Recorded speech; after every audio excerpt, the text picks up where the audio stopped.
O Estatuto da Autonomía fala de que hai dúas linguas cooficiais en Galiza. Unha, ademais, a galega, é a lingua propia de Galiza. Isto que di o artigo 5 do Estatuto da Autonomía. Porén, a sentenza do Tribunal Supremo o que ven dicindo é que só unha debe ir acompañada sempre de outra lingua para a súa utilización normal e mesmo para a declaración de oficialidade. Que só hai unha a que se poden limitar a utilización na retulación municipal, que só hai unha na que se pode limitar o seu uso por parte de cidadáns á hora de tratar con empresas que prestan servizos para a administración.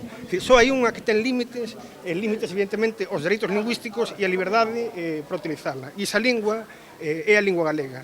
Evidentemente, é unha situación injusta, é unha situación que vulnera dereitos humanos. E seguir manifestando a nosa defensa do noso idioma en un momento, ademais, que hai un gran retroceso, tanto a nivel oral como escrito, a todos os niveles do uso do galego. Que nos parece que xa está ben, non? É dicir, un país, unha fala, non estamos falando de estatus xurídicos nin de historia, estamos falando do dereito que temos como habitantes deste país a falar e a utilizar esa fala con todas as consecuencias e en todas as situacións.